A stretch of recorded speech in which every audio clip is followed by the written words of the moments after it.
औज़ुबिल्लाहिमिनश्शैतानिर्रजीम बिस्मिल्लाहिर्रहमानिर्रहीम अल्लाहुम्मा अफ़्तह अलैना हिकमतक वंशुर अलैना रहमतक या ज़ल जलाल वल इकराम। अस्सलाम वालेकुम students. The topic for our today's video is diversity and magnitude of organic compounds. Page number 57 है, क्लास 10th की केमिस्ट्री है और यूनिट 11 है, उसमें हम 11.1 कर रहे हैं। 11.1 के अंदर हमारा ये एक टॉपिक है आज, diversity and magnitude of organic compound. अब टॉपिक को पढ़ने से पहले हम देख लेते हैं कि डाइवर्सिटी और मैग्नीट्यूड का मीनिंग क्या है। डाइवर्सिटी का मतलब होता है, अगर उर्दू में इसका तर्जुमा करें, हम ट्रांसलेशन करें तो उर्दू में इसके लिए जो लफ्ज़ इस्तेमाल होता है वो है तनव्वो। तनव्वो यानी इसको आप फ़र्क कह सकते हैं, डिफरेंस कह सकते हैं या फैलाव कह सकते हैं। कि इसका जो है उसकी मतलब को समझने के लिए आपने ये लफ्ज़ पहले सुना होगा, आपने 9th क्लास की बायो में एक चैप्टर पढ़ा है बायोडाइवर्सिटी। तो बायोडाइवर्सिटी का क्या मतलब था? Bio means life and diversity mean difference या फ़र्क या वेराइटी। यानी बायो लाइफ में क्या चीज़ें आ जाती हैं? Plants and animals. तो आपने बायोडाइवर्सिटी में पढ़ा था कि प्लांट्स एंड एनिमल्स की बहुत ज़्यादा वेराइटी है, जो एनवायरनमेंट के लिहाज से अपनी जो एनवायरनमेंट उनको सूट करती है उस जगह पे, अर्थ के उस पार्ट पे वो पाए जाते हैं। यानी आपने जो डेफिनेशन पढ़ी थी बायोडाइवर्सिटी की वो क्या थी? Variety of living species on earth means plants, animals, bacteria, fungi etcetera. यानी जो भी लाइफ थी अर्थ पे, जैसे प्लांट्स हैं, एनिमल्स हैं, बैक्टीरिया है, फंजाई है, तो उनकी वैरायटी है अर्थ पे, उनकी डिफरेंट वैरायटी है। यानी बहुत ज़्यादा तादाद में पाया जाना और जितनी भी चीज़ें होती हैं उनका एक दूसरे से डिफरेंट होना, तो उसको हम कहते हैं वैरायटी। जैसे हम किसी आप शॉपिंग के लिए जाते हैं, किसी आपने ड्रेस लेना है तो ड्रेस में अगर कम होते हैं तो हम कहते हैं यहाँ पे इनकी इतनी वैरायटी नहीं है। यानी हम किसी ऐसी शॉप पे जाना पसंद करते हैं जहाँ पे बहुत ज़्यादा वैरायटी हो, यानी डाइवर्सिटी हो। इसी तरह आप अपनी क्लास में देखते हैं, क्लास में डिफरेंट स्टूडेंट्स होते हैं तो स्टूडेंट की डाइवर्सिटी होती है, यानी सारे स्टूडेंट्स एक जैसे नहीं होते बल्कि क्या होते हैं, एक दूसरे से डिफरेंट होते हैं। किस लिहाज से? कि मैनर्स के लिहाज से भी डिफरेंट होते हैं, एज के लिहाज से भी डिफरेंट होते हैं, बैकग्राउंड के लिहाज से भी डिफरेंट होते हैं, अब अपनी कंप्लेक्शन के लिहाज से डिफरेंट होते हैं, और बालों का रंग, आइज़ का कलर और डिफरेंट, एक दूसरे से बहुत ज़्यादा डिफरेंस होते हैं, तो इसको डाइवर्सिटी कहते हैं। तो यहाँ पर हमने किस चीज़ की डाइवर्सिटी पढ़नी है? हमने ऑर्गेनिक कंपाउंड्स की। हमने पहले जो वीडियोस की थी उसमें हमने पढ़ा था कि ऑर्गेनिक कंपाउंड किनको कहते हैं? जो कार्बन के कंपाउंड्स होते हैं या उसके डेरिवेटिव्स होते हैं। तो कार्बन जो है, क्योंकि वो बहुत यूनिक एक एलिमेंट है और ये जब इसकी बॉन्डिंग भी बहुत यूनिक होती है तो इसलिए ये बहुत ज़्यादा कंपाउंड्स बनाता है। आपको मैंने बताया था कि 118 एलिमेंट्स टोटल हैं और उनमें से एक कार्बन है। तो कार्बन के जितने भी कंपाउंड्स हैं वो बाकी 117 जो एलिमेंट्स हैं उनके कंपाउंड से ज़्यादा हैं। यानी इस अकेले कार्बन के कंपाउंड उन 117 के कंपाउंड्स को मिला दिया जाए तो उनसे कार्बन के कंपाउंड फिर भी ज़्यादा हैं, तकरीबन मिलियंस में हैं, करोड़ में हैं, यानी इसकी तादाद। तो ये हमने आज ये पढ़ना है कि ये इतने ज़्यादा क्यों हैं, यानी क्या रीज़न्स हैं कि कार्बन ऑर्गेनिक कंपाउंड्स जो हैं वो बहुत ज़्यादा तादाद में हैं। मैग्नीट्यूड का मतलब भी यही होता है कि लार्ज नंबर। तो हमने क्या पढ़ना है कि इस कार्बन के कंपाउंड्स के लार्ज नंबर में होने में और डाइवर्सिटी जो है इनकी रीज़न्स क्या हैं। तो हमने आज इसकी रीज़न्स पढ़ने हैं कि डाइवर्सिटी क्यों होती है और ये लार्ज नंबर में क्यों होते हैं। The diversity and magnitude of organic compound is due to the uniqueness of carbon's bonding and its structure. कि कार्बन की बॉन्डिंग और स्ट्रक्चर की वजह से क्या होता है कि इसके कंपाउंड जो हैं वो बहुत ज़्यादा तादाद में होते हैं, बहुत ज़्यादा नंबर में होते हैं। Carbon unique bonding properties allow the formation of a variety of structure including chains and rings। पिछली वीडियो में आप देख सकते हैं कि chains and rings जो हैं वो कैसे बनती हैं। तो हम जितनी भी इसकी रीजंस हैं, जैसे ये अपने ये डिफरेंट बॉन्डिंग भी करता है। अब हम शुरू से अगर हम बेसिक्स को देखें तो हम थोड़ा सा अपनी पिछली वीडियो में से कुछ चीज़ें यहाँ पर रिपीट कर लेते हैं ताकि आप समझ आ जाए कि ऑर्गेनिक कंपाउंड्स क्या होते हैं।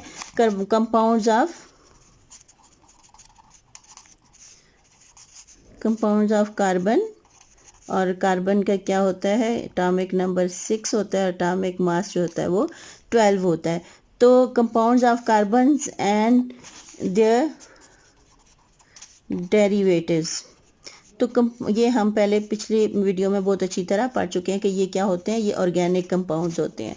तो ऑर्गेनिक कंपाउंड्स कार्बन के कंपाउंड्स को कहते हैं, और हमने यहाँ पर पढ़ना है कि ऑर्गेनिक कंपाउंड जो होते हैं वो इतनी ज़्यादा नंबर में और इतनी ज़्यादा इसकी वैरायटी क्यों होती है। तो इसकी रीज़न में सबसे पहली रीज़न ये है कि uniqueness of carbon atom. Carbon का मैंने आपको बताया कि इसका क्या होता है, एटॉमिक नंबर क्या है, यहाँ पर ये लिखा हुआ 6 है। तो कार्बन के जो हैं, कार्बन के शेल में कितने इलेक्ट्रॉन होते हैं, 2, और इसके एल शेल में क्या होते हैं, इसके बाकी जितने बच गए 4। इसका मतलब है आउटर मोस्ट शेल में यानी इसके वैलेंस शेल में कितने इलेक्ट्रॉन हुए, 4। तो ये कार्बन एटम है, इसके वैलेंस शेल में कितने इलेक्ट्रॉन हो गए, ये 4 इलेक्ट्रॉन है। अब इसने करना क्या है कि अपना ऑक्टेट को कंप्लीट करना है स्टेबिलिटी गेन करने के लिए। तो ये हम पहले बहुत दफ़ा डिस्कस कर चुके हैं कि जो एटम्स होते हैं वो अपनी स्टेबिलिटी को करने के लिए अपने ऑक्टेट रूल को ओबे करते हैं, अपने ऑक्टेट को कंप्लीट करते हैं। ऑक्टेट 8 को कहते हैं। इसमें 4 इलेक्ट्रॉन है तो इसने 4 और जो है वो लेके अपने ऑक्टेट को कंप्लीट करना है। अब ये किस तरीके से ऑक्टेट कंप्लीट करेगा, या तो 4 जो है वो दे देगा किसी को या 4 ले लेगा। लेकिन यहाँ पर ये ना तो इसके लिए इजी नहीं है कि ये ना तो ये लूज करता है अपने 4 इलेक्ट्रॉन्स और ना ही ये करता है गेन करता है। तो ये करता क्या है, ये शेयरिंग करता है इलेक्ट्रॉन्स की। तो शेयरिंग ऑफ इलेक्ट्रॉन से जो बॉन्ड बनता है वो क्या होता है, कोवेलेंट बॉन्ड। अब यहाँ पर कार्बन क्या करता है, इसकी मर्जी है कि 4 सिंगल कोवेलेंट बॉन्ड बना दे, यानी एक जो है एक शेयर करे एक एटम के साथ, तो 4 सिंगल कोवेलेंट बॉन्ड बन जाते हैं। अब ये है 2 की शेयरिंग करने से एक डबल बॉन्ड बना सकता है किसी भी एटम के साथ, और 2 जो है सिंगल बना सकता है, या 3 एटम शेयर करके ट्रिपल बॉन्ड एक बना ले और एक सिंगल बना ले। तो ये इसकी अपनी मर्जी है। तो इसके लिए इतनी ज़्यादा ऑप्शंस हैं, इन ऑप्शंस की बिना पर ये जितनी ऑप्शंस को अवेल करता है उतने ही ज़्यादा कंपाउंड्स बनते जाते हैं। तो इसलिए इसके पास ज़्यादा इसके पास ऑप्शंस होती हैं, इन ऑप्शंस की वजह से ये ज़्यादा कंपाउंड जो है वो बना लेता है।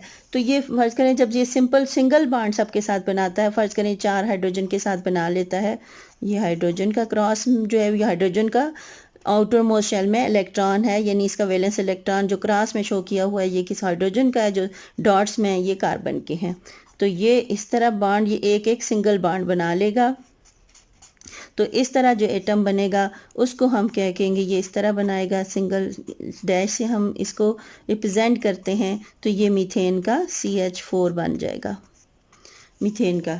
तो अब ये इसकी यूनिकनेस क्या हुई कि एक तो ये टेट्रावेलेंट है, और यानी टेट्रा का मतलब होता है 4 वेलेंट, यानी वैलेंस शेल में। तो इसके टेट्रावेलेंट यानी इसके वैलेंस शेल में 4 इलेक्ट्रॉन्स है और ये 4 बॉन्ड्स बना सकता है। तो सबसे पहली रीज़न जो इसके वैरायटी या इसके ज़्यादा नंबर में होने की सबसे पहली रीज़न क्या हमारे पास आ गई कि कार्बन क्या है, ये क्या है, टेट्रावेलेंट। टेट्रावेलेंट, ये जो ऊपर मैंने आपको इसकी डिटेल बताई कि 1 2 3 4 टेट्रा का मतलब होता है 4, और वेलेंट यानी वैलेंस, इसके वैलेंस इलेक्ट्रॉन 4 होते हैं और ये 4 कोवेलेंट बॉन्ड बनाता है। तो इसकी इस प्रॉपर्टी को इसका कहते हैं कि ये क्या है, टेट्रावेलेंट है। इस एबिलिटी को इसकी टेट्रावेलेंसी इसकी होती है, ये टेट्रावेलेंट है। तो यहाँ पर देखें आपका फर्स्ट रीज़न जो आपकी बुक में दी गई है क्या है कि ये टेट्रावेलेंट है। Carbon is a tetravalent atom. Carbon atom can form a total of 4 covalent bond. Second इसकी है mode of bonding. Second reason जो इसके जो है वो बनाने की यानी ज़्यादा वैरायटी ऑफ कंपाउंड या कंपाउंड ज़्यादा होने की जो सेकेंड रीज़न बताई गई है वो क्या है, मोड ऑफ बॉन्डिंग। अब मैंने आपको बताया कि ये क्या करता है, शेयरिंग ऑफ इलेक्ट्रॉन से करता है। तो इसके लिए इसके कितने बॉन्ड इसके बनते हैं, यहाँ पर 4 कोवेलेंट बॉन्ड। इसमें कैपेसिटी क्या होती है, कितनी होती है, 4 कोवेलेंट बनाने की टेंडेंसी इसमें होती है, यानी ये 4 कोवेलेंट बॉन्ड बना सकता है। अब 4 कोवेलेंट मैंने आपको पहले भी डिस्कस किया कि 4 कोवेलेंट में इसकी अपनी कार्बन की मर्जी होती है। इसके पास क्या क्या ऑप्शंस यहाँ पर हैं, या तो ये करता है, ये देखें, ये 4 सिंगल बॉन्ड बना लेता है जो ऊपर मीथेन के उसमें बने हैं, ये एक कंपाउंड बन गया। फिर ये करता है, या तो ये करता है कि अब जहाँ पर मैं एच ना लिखूँ उसका मतलब होता है ये किसी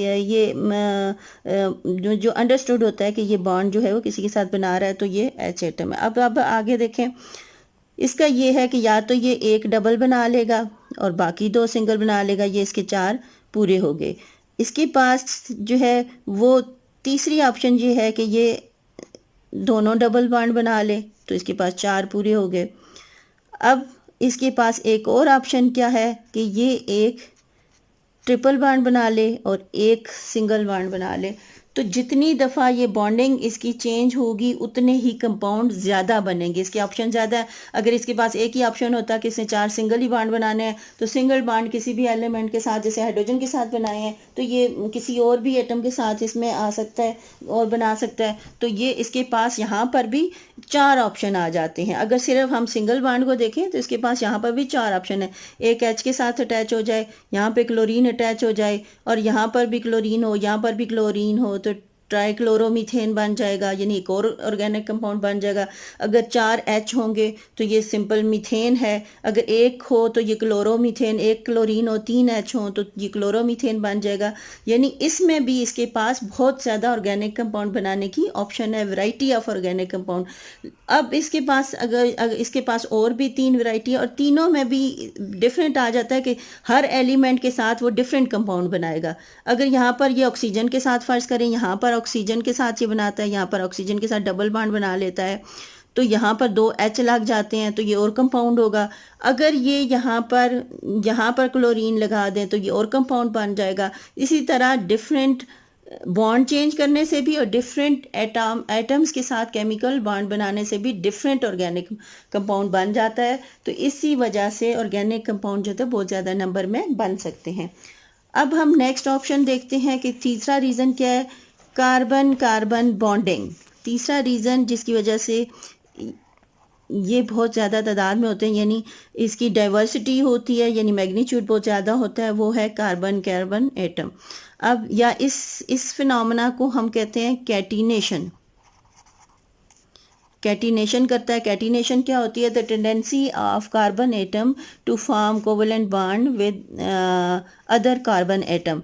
जब कार्बन दूसरे कार्बन एटम के साथ जुड़ता है, मुख्तलिफ कार्बन एटम आपस में चेन बना देते हैं, तो इसकी एबिलिटी को कैटिनेशन कहते हैं। क्या कहते हैं? कैटिनेशन। अब ये कैटिनेशन सिर्फ कार्बन में ही नहीं होती, थोड़ी बहुत सिलिकॉन में भी होती है, लेकिन वहाँ पर बहुत कम होती है। जबकि कार्बन कार्बन बहुत बहुत ज़्यादा लंबी चेन्स भी बनाता है, मुख्तलिफ कंपाउंड बनाता है। अगर कार्बन कम होंगे तो और कंपाउंड होगा, एक कार्बन से और कंपाउंड बनता है, 2 से और बनता है, 3 से और बनता है, 4 से और कंपाउंड बन जाता है। तो इसी तरह ये बहुत लंबी, ये अब इसका है कि ये देखें साथ जो है ये यहाँ पे 3 और जुड़ जाएंगे, यहाँ पर इसके 4 जो हैं वो पूरे करने लाजमी होते हैं कार्बन जो है अपने ये। अब ये लंबी चेन बना सकता है। अब ये स्ट्रेट चेन इसको कहते हैं, आपने पहले भी पढ़ा है। अब इसकी स्ट्रेट चेन के अलावा ये ब्रांच चेन भी बना सकता है। ये देखें, ये है, यहाँ पर सी जो है इसके साथ जुड़ जाता है, तो ये देखें ये ब्रांच में आ जाता है। ये ब्रांच चेन भी बना सकता है, और ये ओपन चेन स्ट्रक्चर बना सकता है, या फिर क्लोज भी बना सकता है। फॉर एग्जांपल ये देखें, ये इस तरह ये क्लोज चेन भी बना सकता है। इसके 4 पूरे 1 2 3 4, ये इसके साथ 2 हैं तो 3 4, ये 4 इसके साथ पूरे करें तो ये क्लोज चेन भी बना सकता है। तो हर दफ़ा कार्बन कार्बन के नंबर से भी ये कंपाउंड चेंज हो जाएगा, और सिंपल चेन होगी तो वो और कंपाउंड होगा, स्ट्रेट चेन होगी, ब्रांच चेन होगी तो वो कंपाउंड डिफरेंट बन जाएगा। इसी तरह क्लोज चेन होगी तो वो कंपाउंड डिफरेंट बन जाएगा। जैसे यहाँ पर आपको देखें बताओ, ये स्ट्रेट चेन है, ये ब्रांच चेन है, और ये क्लोज चेन है।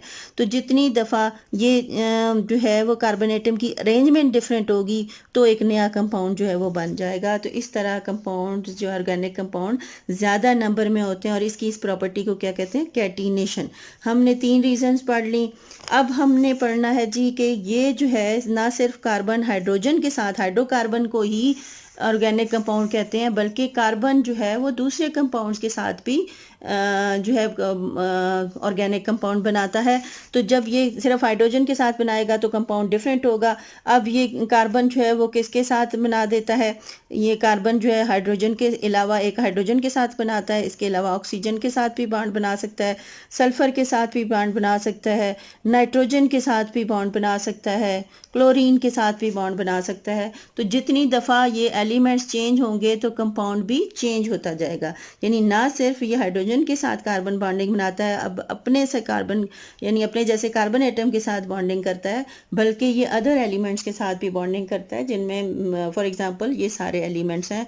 तो जितने एलिमेंट के साथ करेगा उतने ही, इसकी वजह ये है कि ये एक तो इसकी क्या वजह होती है कि कार्बन जो है वो टेट्रावेलेंट है, इसकी मोड ऑफ बॉन्डिंग भी जो है वो डिफरेंट वैरायटी है, इसमें ये कैटिनेशन भी करता है, इसके अलावा ये अदर एलिमेंट्स के भी बनाता है। तो इसलिए इसके कंपाउंड्स की जो मैग्नीट्यूड एंड डाइवर्सिटी है ये अकर करता है। तो मैग्नीट्यूड भी बहुत ज़्यादा होता है और डाइवर्सिटी भी आती है। अब नेक्स्ट रीज़न जो है वो इसकी क्या है, आइसोमेरिज्म। अब जो नेक्स्ट रीज़न है इसकी डाइवर्सिटी की और मैग्नीट्यूड की, नंबर 5 पे आता है अरेंजमेंट ऑफ एटम्स। अब अरेंजमेंट ऑफ एटम, इसको आप अब आइसोमेरिज्म भी कह सकते हैं कि अरेंजमेंट ऑफ इसकी रीज़न है, इसको हम अब एक्सप्लेन करते हैं। आइसोमेरिज्म इसकी 5th रीज़न है।